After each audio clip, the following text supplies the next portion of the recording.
This episode is brought to you by Temptations Cat Treats. Your cat will come running for the perfectly irresistible Temptations Creamy Puree and Temptations Lickable Spoon Cat Treats. The best time to feed lickable cat treats to your cat is anytime. Feed by hand for a playful moment, in a bowl for a creamy treat, or as a topper to make mealtime fun. Visit TemptationsTreats.com to learn more.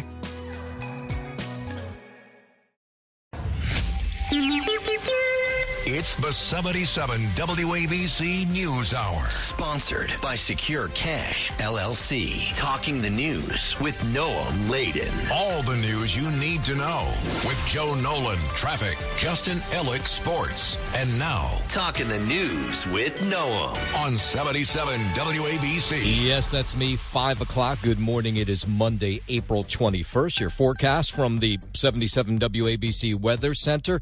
A cloudy day on the way. The high going to be just 57, but then the rest of the week is just going to be beautiful. So tonight and overnight, cloudy, low 52, and then Tuesday, sunshine, high 78. If you are walking out the door with us right now, it is 46 and cloudy in Orangeburg up in Rockland County. It's 41 and cloudy in Flemington over in New Jersey. And it's 51 and clear right outside our Midtown studios. The top 5 at 5. Pope Francis has passed away at age 88. A disturbing find in a Bronx apartment. Bicyclists could soon have their own traffic lights. Should panic buttons be set up inside bodegas? Bitten by a snake? Here's the place to run to. All right, let's get into it at 5:01. You might just be waking up to this news. Pope Francis, who became the first South American and first Jesuit to ascend to the most powerful position in the Catholic Church, has passed away at age 88, just one day after Easter Sunday. Cardinal Kevin Farrell, the Vatican spokesman, confirmed that the pontiff's passed on Monday after that prolonged battle, double pneumonia. We thought he was on the mend. Apparently he was not. His death comes one day after Vice President J.D. Vance visited him in the Vatican at his residence. On March 6th, the pontiff's voice was heard for the first time since his weeks-long hospital stay in an audio message where he thanked well-wishers. But the truth is we had not heard a lot of him recently. Father Gerald Murray, he's the pastor at St. Joseph's here in the city. He spoke about Francis's legacy this morning. He's a pope who embraced in a very visible way concern for the poor and the sick. He was concerned for people in society who are often overlooked. Now, if you hadn't been paying attention, you were under a rock. Of course, the Pope had been in the hospital in Rome for more than a month being treated for various respiratory ailments. Pope Francis, who was born in Argentina, he was first Jesuit Pope, the first from the Americas, the first from the Southern Hemisphere, the first Pope from outside of Europe since the 8th century. So it was a big deal when he became Pope. He made sweeping changes that allowed it for greater transparency. He did things that no pope had ever really done. He stated that changes in church teachings were not off the books. He had an open attitude toward the acceptance of homosexuality in the church, which was surprising to many. And Father Gerald Murray, who are you hearing there, he's the pastor at St. Joseph's here in the city, says a lot of Catholics will be surprised when they wake up this morning because it seemed like Francis was on the mend. You know, we're all in the hands of God. The Pope was 88 years old, had not been in good health. His doctors had released him from the hospital, but he still was not well. Yeah, so Pope Francis appeared on the balcony of St. Peter's Basilica to celebrate Easter services yesterday. Here was a reporter doing the play-by-play from the Vatican during Easter services yesterday. This is the Easter surprise that everybody was hoping for here. The Pope, right after Easter Mass, appeared on that central balcony of St. Peter's Basilica right behind me. He was on a wheelchair, as he does usually these days. Yep, so that's why this comes as a surprise. I mean, not so much that, of course, he had been ill and he's 88 years old, but there was this cheering, emotional crowd of thousands that erupted when the 88-year-old pontiff appeared in his wheelchair to bless the faithful who had showed up in Vatican Square for Easter. The Pope wished for an end to all wars around the world, including in Ukraine and Holy Land. He called once again for a ceasefire in Gaza and the release of all hostages. he warned about what he called is a contempt against migrants. And that topic must have lingered in the room when earlier in the day he met with J.D. Vance. Now he's been here, the vice president has been here in Rome with his family for the last 3 days. Yeah, and then afterwards, he rode through the square. The Pope did, blessing babies, children during that drive. The Pope took the Pope-mobile to St. Peter's Square among the ecstatic crowds. Now, it's important to notice this is the first time he does that since he was discharged from hospital more than a month ago. Yeah, and the crowd estimated to be about 35,000 yesterday. I mean, huge crowd. So, again, all this coming as a shock. If you're just tuning in at 5:04 on this Monday morning after Easter, the pontiff has passed away. The message came down 7:35 Italy time, so 6 hours earlier our time. Again, of course, as more information comes in, I imagine it seems that the fact that the message came in at 7:35 suggests that he may have passed away in his sleep overnight after being seen in the Vatican yesterday. And, of course, we'll continue to follow this story all morning long. The pontiff dead at 88 years old. Of course, now a conclave will begin, and they'll have about 15, usually the way it works, the selection process of a new pope. They name a conclave, and generally it takes between 15 and 20 days after the pontiff's death to name a new pope. 5:05. Of course, yesterday was Easter Sunday, one of the more important days for Christians across the world. Cardinal Timothy Dolan, the Archbishop of New York, discussing what Easter meant and means to him. I look forward to a renewal of what I think is perhaps the most sought-after virtue in contemporary society, namely hope. Hope. Faith is important, but everybody tells us that 95% of the people in the world have faith. Hope can be a little more difficult because hope, we not only believe in God, we believe in a God who makes promises and keeps them, okay? And sometimes we call that into question. Or sometimes we find ourselves with a very weak sense of hope, wondering if God's going to come through. And Easter Sunday revives hope. It's a booster shot for hope. And, of course, all these comments coming before the pontiff passed away yesterday. This was right before Easter services at St. Patrick's Cathedral. And then outside St. Patrick's Cathedral yesterday, I mean, it was just a beautiful day. And so the 150-year tradition of the Easter Parade and Bonnet Festival was on full display on Fifth Avenue. There were Pac-Man hats, pop art, puppets, thousands of peeps, people with eggs on their head, all kinds of things. This parade, of course, dates back to the 1870s. Every year, it's always something surprising, always something to look forward to. This is so uniquely New York. Yeah, there was a lot of really good ones. One of them was a Chinese food carton on top of someone's head. I thought that was good. A lot of people incorporated eggs, making light of the high cost of eggs. That makes it a little difficult, right? For some people that their diet is eggs every day, but also for Easter. Hopefully it'll go down sometime soon. Yeah, just a beautiful day for that yesterday. And of course, some people spend like all year getting ready their Easter bonnet for the following year. Other people come up, they show up, they come up with an idea the night before. I don't know. It's the rush. I'm kind of a last minute person, and it's like all of the creativity will come to me in the moment. Dollar store finds, and the chrysanthemum is actually a manila envelope. Yeah, just a beautiful day for that. And of course, all very shocking now with the news that the Pope has passed away. WABC News Time 5:09. Let's go out to Queens. 3 dead, several others injured as a fire tore through a home there. Fire officials say it started shortly after 1 a.m. at the home on Chevy Chase Street. It apparently began on the first floor and spread quickly to the second floor and the attic. There were people living on all floors, and investigators say it appears there were no working smoke detectors. New York Fire Chief Robert Tucker. It's a very crowded house in there, a lot of occupants. And I'll say it again, I won't stop saying it. Smoke detectors save lives. One of the injured is in critical condition. 3 firefighters suffered minor injuries. There's no word on what caused the fire. Larry Kofsky, NBC News Radio. Let's go from Queens up to the Bronx. Cops there say they were alerted to an apartment there from the screams of a 4-year-old. When they entered that home, they found a wheelchair-bound woman and her 8-year-old son, both dead in that apartment. The New York Post reports the woman's 4-year-old daughter was also found inside and was taken to the hospital in stable condition. Police say the woman's older daughter had gone to check on her family, found them, and called 911. Cops say it's not clear how or when the woman and her son died or how long her young daughter was there, but there was no sign of foul play. Neighbors tell the Post they had been complaining for weeks to the landlord about a foul odor coming from the apartment, but nothing was done about it. I'm Lisa Salvati. WABC News Time 510. Let's go down to Washington, D.C., where a former top Pentagon spokesman claims that the Defense Department is in disarray under Defense Secretary Pete Hegseth. John Illiott, who was the acting assistant to Hegseth for public affairs before resigning last week, wrote in a Politico magazine piece that it has been a month of total chaos at the Pentagon. Illiott said from leaks to mass firings, the issues are now a major distraction for the president. He went on to add that it is hard to see Hegseth remaining in his role much longer.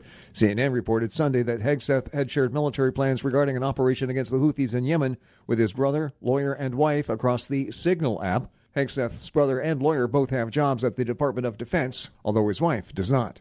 I'm Mark Mayfield. WABC News Time 511. Let's go out to California. A student at UC Berkeley, one of 4 Asian students suing the Trump administration after their student visas were unexpectedly canceled. Originally from China and now living in Oakland, Zohar Chen is about to earn her master's degree and start a new job. International students are vital contributors to higher education and to learning in science and research. Chen's legal team argues these students do not pose a security threat and their constitutional rights have been violated. The lawsuit does note that some of them had pass arrests without any formal charges, including Chen, who was arrested in 2022 for an alleged physical altercation. Meanwhile, the ACLU, the American Civil Liberties Union, suing the Trump administration over its targeting of international students. The lawsuit was filed after more than 1,100 students from 170 universities had their legal statuses revoked. The ACLU says these students now face detention, deportation, and severe financial or academic hardship. They added the unilateral and unlawful terminations have severely hurt law-abiding students who are simply trying to obtain an education in the U.S. I'm Chris Carraggi. Now, over the weekend, the Democrats, Republicans putting their people out on the news show to talk about these deportations. Senator Chris Van Hollen defending the due process rights of a Maryland man deported to El Salvador. The Maryland Democrats said if the Trump administration can violate the rights of Kilmar Abrego Garcia, the rights of all Americans are threatened. I'm for whatever gives him his due process rights. And it was his due process rights where an immigration judge back in 2019 said he should not be deported to El Salvador. His comments come days after he traveled to El Salvador to visit Abrego Garcia, who is imprisoned alongside other deported immigrants in El Salvador. The subject at hand is that he and his administration are defying a court order to give Abrego Garcia his due process rights. I don't think it's ever wrong to fight for the constitutional rights of one person, because if we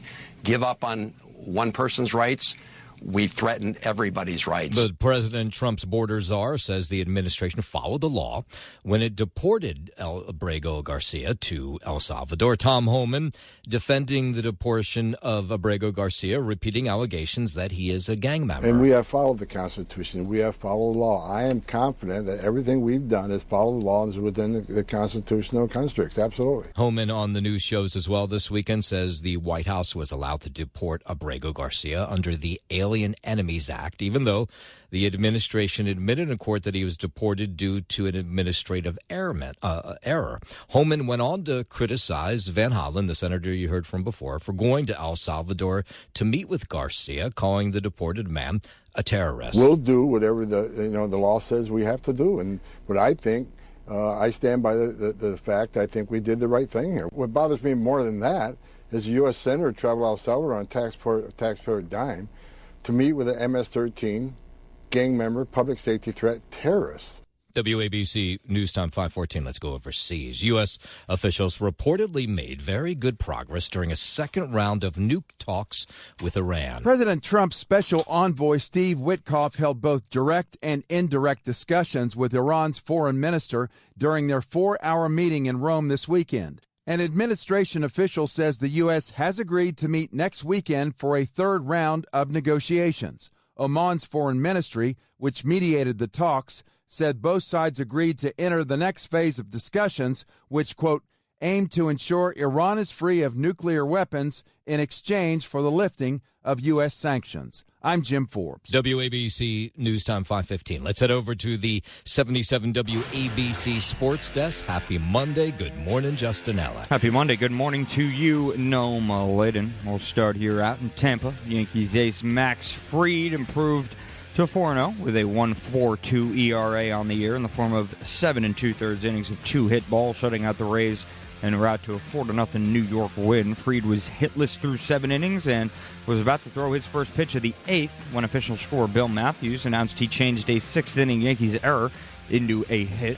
Jake Mangum then led off the 8th with a clean single to center on Fried's 5th pitch of the inning. Cody Bellinger, Trent Grisham, and Austin Wells powered the Yankees offense with respective solo shots, and New York takes 3 of 4 from Tampa Bay before they open up a 3-game series tonight in Cleveland against the Guardians. First pitch is scheduled for 6:10 p.m. from Cleveland, with Clark Schmidt set to take the hill for the Yanks. In Queens, Brandon Nimmo robbed Jordan Walker of a home run in the 6th inning and singled home the tie-breaking run in the 7th as the Mets beat the St. Louis Cardinals 7-4 for a 4-game sweep of the Cards. Francisco Lindor had 3 hits, including a leadoff homer. Juan Soto had 3 RBI, including a 2-run double to cap a 3-run 8th that made it 7-3. New York improved to 9-1 at home with the win. Up next for the Mets, Tyler McGill gets a start in tonight's opener of a 3-game series with the Phillies coming into town. First time the NL East rivals are meeting this season. First pitch is scheduled for 7:10 p.m. From Citi Field to the NHL. In Carolina, the Devils dropped Game 1 of their first-round playoff series against the Hurricanes. Final score 4-1. Carolina led 3-0, more than double New Jersey's shot output, and kept the pressure on in a strong start to the postseason. Nico Hischier got New Jersey's only goal. Game 2 of the series is tomorrow night. From Carolina and to the hardwood here, we're looking ahead to tonight, Game 2 of the Knicks and the Pistons series, 7:30 p.m. tip-off, the Eastern Conference first-round action. The Knicks jumping out to a 1-0 series lead on Saturday night when they took it to the Pistons at the Garden, winning 123-112. That is your sports, no? And I'm Justin Ellick on 77 WABC. Hey, business owners, make your cash secure again with Secure Cash LLC. Transporting your business's cash safely in armored trucks. SecureCashLLC.com. WABC News Time 5:19. Vice President J.D. Vance, who was met with the Pope yesterday, may have been the last world leader to meet with the Pope before he passed away, is now kicking off a 4-day visit to India. This visit is aimed at strengthening economic and geopolitical relations between India and the USA, both sides have said. Mr. Vance will be meeting Indian Prime Minister Narendra Modi, and the two are expected to discuss ways to fast-track a bilateral trade deal that is expected to be ready by the end of the year. India was hit with 26% tariffs by the Trump administration despite sharing good relations with Narendra Modi. And though this 90-day pause has brought in some relief, experts say New Delhi remains cautious and is keen to get the deal signed quickly. Sriyoshi Mukherjee, New Delhi. The anti-Trumpers, they were out over the weekend outside the White House around the country. This man in D.C. says the administration's push to deport non-citizens motivated him to speak out and show up in D.C. The biggest concerns that got me here today, the rule of laws. I mean, it's just under attack every day. Due process has been abandoned, and I don't think it matters who you are or what situation you're in. Like, that should concern you now. Demonstrations were not as big as those hands-off protests that took place, what was it, a week ago, 2 weeks ago? There were 400 protests, according to these demonstrators anyway, across the country. 5:20, health officials giving an update on the Florida State University shooting victims from last week. All 6 of them today are in stable condition. One, which is in fair condition given a serious injury. We do feel that all will make a full recovery. Oh, so that's the good news. The trauma surgeon there says they suffered wounds to their extremities, torso, and face. These are doctors at Tallahassee Memorial Healthcare. There's the moment of shock, but all were able to talk to us, kind of give us, how they're feeling, where they're feeling pain. But all of them were very clear-minded and able to converse with us. You know, of course, you always hear these sideline stories after these mass shootings. So the Broward School Board member, Laura Al-Hadef, who lost her daughter in the Parklands shooting in Florida, says her son was actually on the FSU's campus during last week's mass shooting. I got a text message from FSU Alert saying that there's a school shooter on the FSU campus, and it just brought back all the memories from 2/14/18. Yeah, I bet. Al-Hadef says thankfully her son was not hurt and that law enforcement was able to corral the situation as fast as they possibly could. But I'm just thankful that my son is okay and that they were able to take down the shooter as quickly as possible to mitigate the risk and loss of further life. 522, a University of Massachusetts student's been arrested for allegedly firebombing a Tesla dealership. The Department of Justice said 19-year-old Owen McIntyre was arrested on the UMass Boston campus. McIntyre has been charged with unlawful possession of an unregistered destructive device and malicious damage by fire of any property used in interstate commerce. A federal criminal complaint says McIntyre was in his hometown of Kansas City for spring break when he allegedly set the dealership on fire. I'm Jim Forbes. 522, Dr. Mehmet Oz sworn in as the administrator for the Centers for Medicare and Medicaid Services over the weekend. Did you see any of this?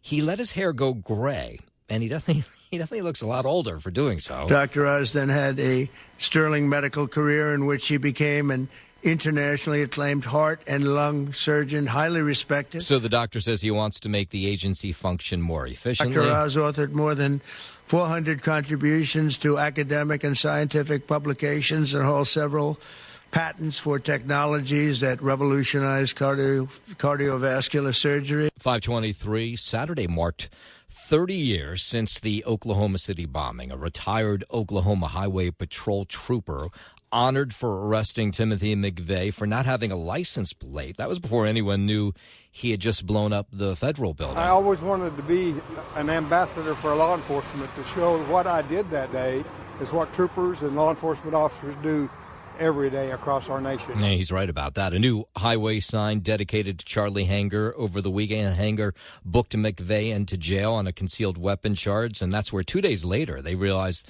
that McVeigh was the bombing suspect. 168 people, including 19 children, were killed when a truck parked with explosives tore through the Alfred P. Murrah building on April 19th, 1995. I'm very honored for this sign and the recognition of what happened that day. Whenever he went to his right rear pocket and retrieved that billfold, and his jacket tightened up on the left side, and I saw that bulge that looked like a weapon, so then I knew I had a different situation. There were solemn ceremonies over the weekend marking that 30th anniversary. In fact, former President Bill Clinton, who was president at the time, delivered the keynote speech on Saturday. We have no idea what all 168 of those people would have done with the rest of their lives.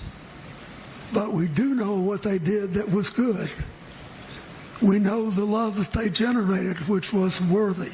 525, the summer travel season, it starts soon. Congress wants to make it easier for new moms. Legislation is looking to clarify TSA's guidelines for those flying with breast milk and breastfeeding supplies. It's inefficiencies, and this legislation would bring more training, awareness, and just a better experience for moms. The California Congressman Eric Swalwell there says the so-called Babies Act came from conversations with moms. The California Democrat says that some were questioned about why they were flying alone with breastfeeding supplies, and breast milk in some cases was thrown out. Women should not be treated so horribly when they go through airport security while they're breastfeeding. Yes, they want to stop that. There's no politics in this. It's just every mom is worthy of dignity at the airport. 525, let's go down to Texas, where the measles outbreak in West Texas now up to nearly 600 confirmed cases, and doctors say that's really just the tip of the iceberg. There's a lot of underreporting because many patients don't show up to get treated. Dr. Ron Cook at Texas Tech says estimated there are thousands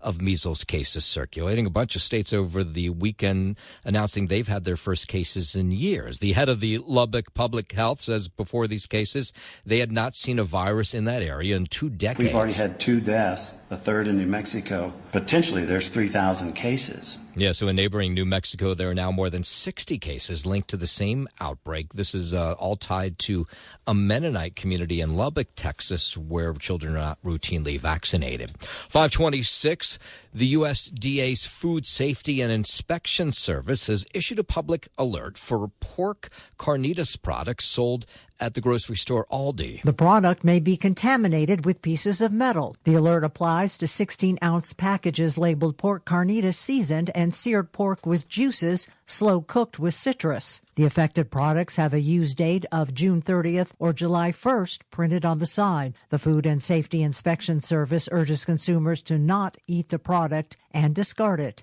I'm Lisa Carton.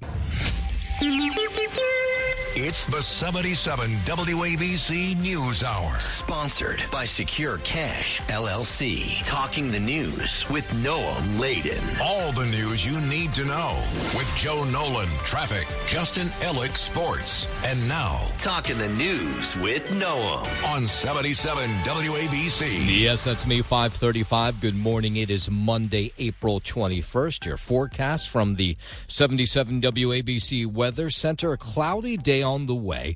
The high going to be 57, but then the rest of the week is just going to be downright beautiful. Tonight and overnight, cloudy, low 52, and then Tuesday, sunshine, high 78. If you are walking out the door with us right now, so happy you are. It is 46 and cloudy in Orangeburg up in Rockland County, 41 and cloudy in Flemington over in New Jersey, and it's 51 and clear right outside our Midtown studios. The big story of the morning continues to be the death of Pope Francis, who became the first South American, first Jesuit to ascend to the most powerful position in the Catholic Church. He died overnight at age 88, just one day after celebrating Easter Sunday in the Vatican. The Cardinal Kevin Farrell, spokesman confirming the pontiff's passing about 7:35 Italian time this morning, so about 6 hours earlier for us. More on this from Rory O'Neill. The statement from Cardinal Kevin Farrell reads in part, "Dearest brothers and sisters, with deep sorrow I must announce our Holy Father, Francis. At 7:35 this morning, the Bishop of Rome, Francis, returned to the house of the Father.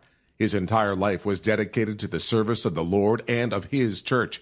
He taught us to live the values of the gospel with fidelity, courage, and universal love, especially in favor of the poorest and most marginalized."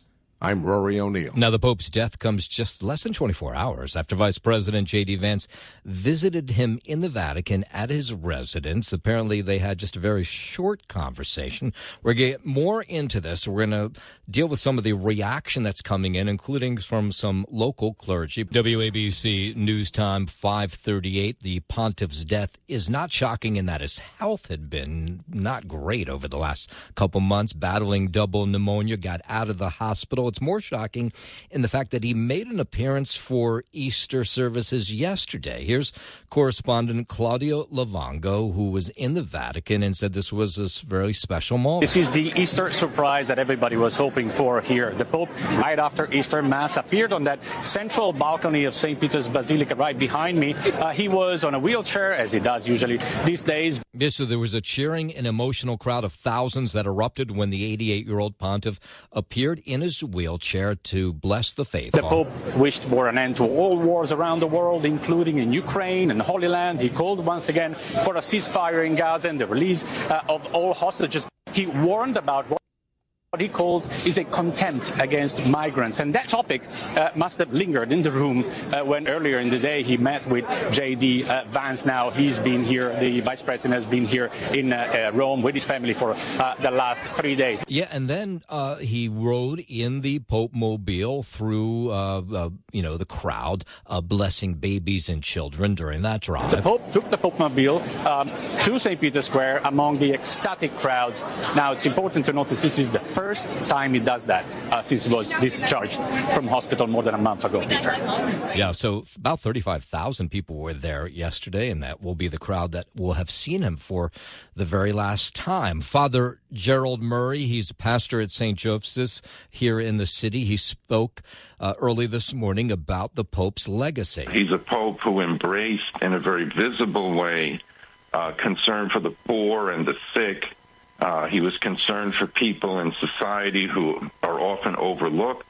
During his papacy, the church faced a number of child sexual abuse cases involving about 3,000 priests, some of which dated back 50 years. Pope Francis had made some sweeping changes that allowed for greater transparency. He did things that no pope had ever really done. He stated that changes in church teachings were not off the books. He had an open attitude toward the acceptance of homosexuality in the church, which was surprising to many. And, of course, all this very surprising because it seemed as though the Pope was on the mend, especially after we saw him in the Vatican yesterday. We're all in the hands of God. The Pope was 88 years old, had not been in good health. His doctors had released him from the hospital, but he still was not well. Now, the selection process of a new pope, of course, named a conclave. There was an Oscar-awarded or Oscar-nominated movie called Conclave that apparently gives pretty good details of what goes on behind the scene. That generally takes between 15 to 20 days after the pontiff's death. And, of course, all this coming after Easter Sunday. Boy, was it a beautiful day yesterday. Cardinal Timothy Dolan, the Archbishop of New York, discussing what Easter means to him. Now, this was, of course, all taking place before the Pope had passed away. I look forward to a renewal of what I think is perhaps the most sought-after virtue in contemporary society, namely hope. Hope. Faith is important, but everybody tells us that 95% of the people in the world have faith. Hope can be a little more difficult because hope, we not only believe in God, we believe in a God who makes promises and keeps them, okay? And sometimes we call that into question. Or sometimes we find ourselves with a very weak sense of hope, wondering if God's going to come through. And Easter Sunday revives hope. It's a booster shot for hope. The tributes pouring in for Francis at this hour, who died again early this morning, age 88. Vice President J.D. Vance, who met with Pope Francis at the Vatican just earlier in the day on Easter Sunday, said his heart goes out to the millions of Christians all over the world who loved him. French President Emmanuel Macron says that Pope Francis always sided with the most vulnerable and most fragile, and said he had great pain would be felt in France and around the world at his death. Israeli President Isaac Herzog calling Francis a man of deep faith and boundless compassion who fostered ties with the Jewish world. Of course, as more reaction comes in on the Pope's death, Pope Francis passing away at age 88 early this morning. Of course, we'll deliver that on to you. And it comes just after a day of the Easter Bonnet Parade. It was a beautiful weekend. No matter where you went, people were out and about. Nice weather out, so we got to make sure we're outside. Yeah, it's been a long winter. We're just having a picnic, enjoying the nice weather, getting, some sunburn. Yeah, no matter where you went, people were out yesterday. My daughter loves the playgrounds, the slides. She's so into it. And then just to be around all the other kids is very nice for her, Yeah, so it was a lot of things yesterday, right? It was the end of it was Easter Sunday, I should say, the end of Passover. And then, of course, 420, which was yesterday's date, is that marijuana holiday. And so over the weekend, New York State Police, local enforcement, stepping up patrols, targeting drug-impaired drivers. A lot of kids are smoking a lot and probably shouldn't be behind the wheel. You don't want to get into an accident for someone that's reckless or smokes too much. Yeah, so here's the issue, of course, is breathalyzers can show a person's blood alcohol level, but there's no way for police to precisely measure how much THC someone has consumed. So it's a little more difficult when they try to stop people on the streets. But over the weekend, they were doing just that, pulling over cars. 544. Mayor Adams continues playing the middle ground as an independent candidate. Appearing on My View with Laura Trump on Fox News, the mayor spoke at length about the city's immigration policies. He is applauding the work of the Trump White House bringing down federal immigration numbers. Adams addressed what a sanctuary city means to him. I need children in schools. If they're not in school, they're in harm's way. I need people who feel as though they're the victim of the crime to feel comfortable calling the police. I need people who are dealing with medical emergencies that they go to the hospitals. Adams stressed there are no laws declaring any place a sanctuary city, but rather it's a concept on how to govern. Adams also admonished those on the left for labeling ICE a criminal organization. I'm Liz Radabali for 77 WABC News. In a moment, we're going to tell you about what was just an awful scene up in the Bronx, a bizarre find. We'll get into that in just a moment. But first, 5:45, let's head over to the 77 WABC Sports Desk. And here's Justin Ellick. Thank you, Noam Layden. We will start here on the Diamond out in Tampa. Yankees ace Max Fried improved to 4-0 with a 1.42 ERA on the year in the form of a 7 2/3 innings of two-hit ball, shutting out the Rays en route to a 4-0 New York win. Fried was hitless through 7 innings and was about to throw his first pitch of the 8th when official scorer Bill Matthews announced he changed a 6th-inning Yankees error into a hit. Jake Mangum then led off the 8th with a clean single to center on Fried's 5th pitch of the inning. Cody Bellinger, Trent Grisham, and Austin Wells powered the Yankees offense with respective solo shots, and New York takes 3 of 4 from Tampa before they open up a 3-game series tonight in Cleveland against the Guardians. First pitch is scheduled for 6:10 p.m. from Cleveland, with Clark Schmidt set to take the hill for the Yanks. In Queens, Brandon Nimmo robbed Jordan Walker of a home run in the 6th inning and singled home the tie-breaking run in the 7th as the Mets beat the Cardinals 7-4 for a 4-game sweep of St. Louis. Francisco Lindor had 3 hits, including a leadoff homer. Juan Soto had 3 RBI, including a 2-run double to cap a 3-run 8th that made it 7-3. New York improved to 9-1 at home with the win. Up next for the Mets, Tyler McGill gets a start in tonight's opener of a 3-game series with the Philadelphia Phillies in town. First meeting between the NL East rivals this season. First pitch is scheduled for 7:10 p.m. from Citi Field.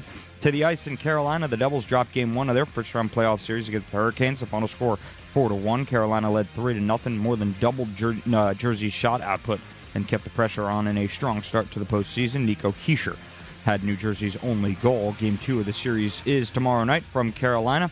And we're looking ahead to tonight on the hardwood from the Garden. The Knicks will host the Detroit Pistons in the Eastern Conference first round with a 1-0 lead in the series. They took it to the Pistons in Saturday night's Game 1 from the Garden, winning that game 123-112. That is your Sports Gnome, and I'm Justin Ellick on 77 WABC. WABC News Time 549. Let's go up to the Bronx. A 4-year-old girl's screams apparently went unanswered for days following the deaths of her mother and her brother inside a Bronx home. Officers responding to this Wakefield apartment on East 231st Street. This was 8:30 on Friday night, and that's when they found this 38-year-old mother and her 8-year-old son dead. The 4-year-old, thankfully, who is a member of that same family, is alive. She was a mother. She stuck to herself, and whenever I seen her in and out, she was with her kid or going to get something for the store, for the kid. You could tell, like Pampers or Whitebees. She always take good care of her kids, them,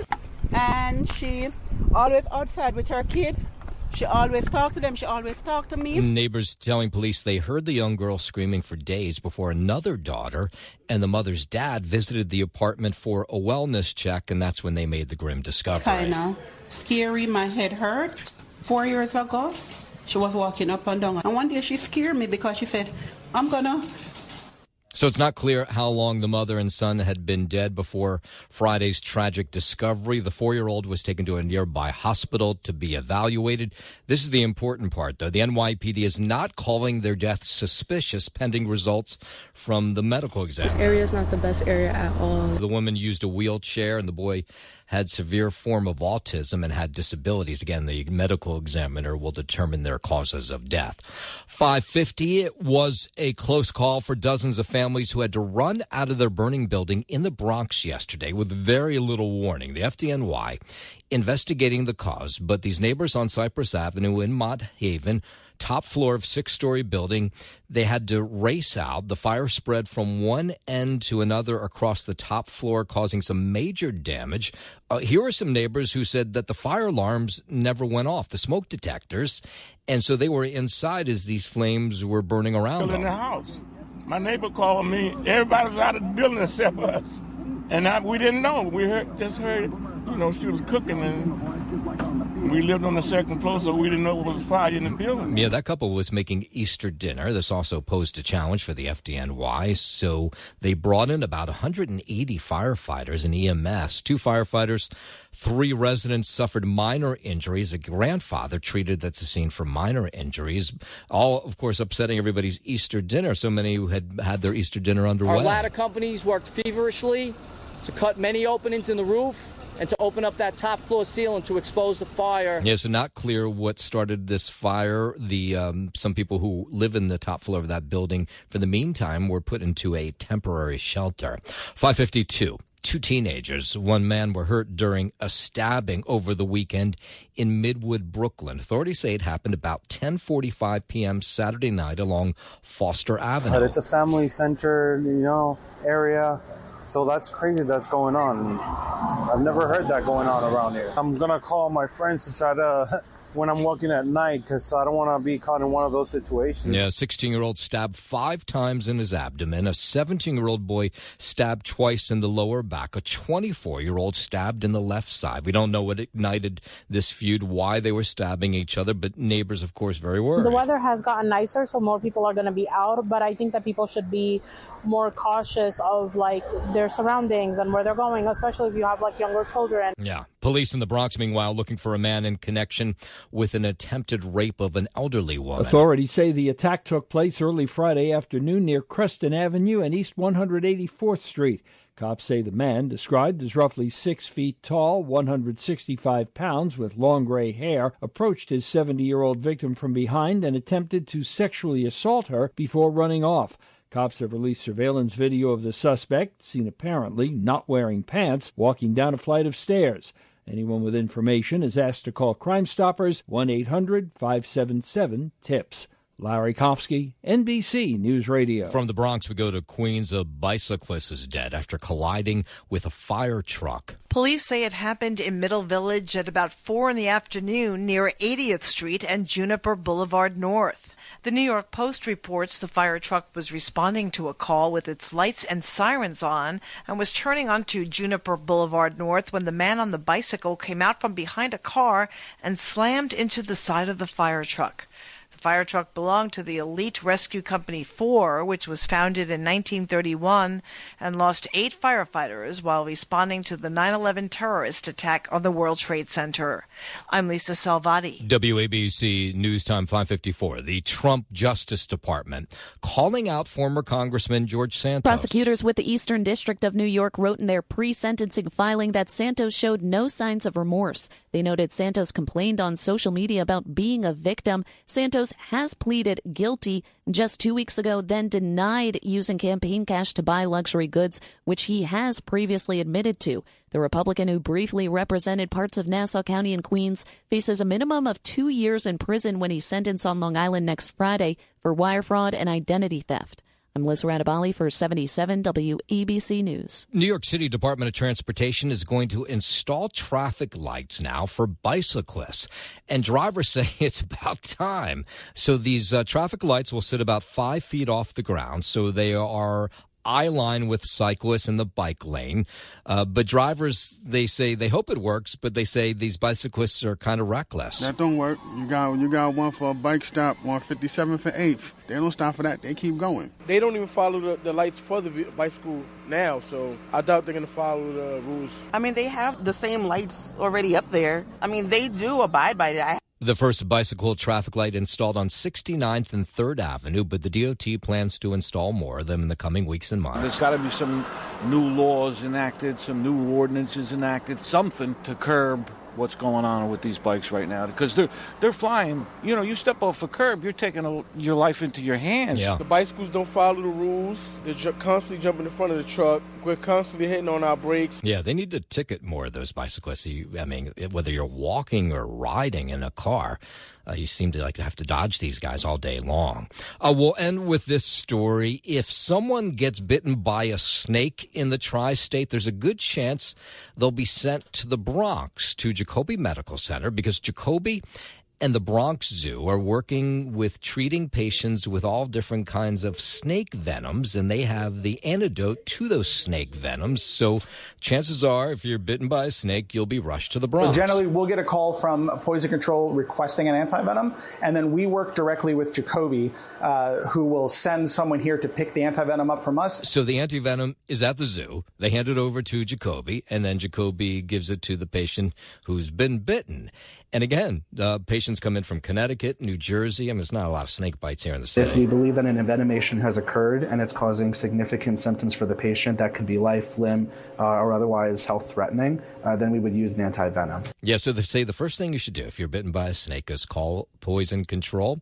And Poison Control, again, likely will tell you if you're okay up to the Bronx where you'll get that antivenom.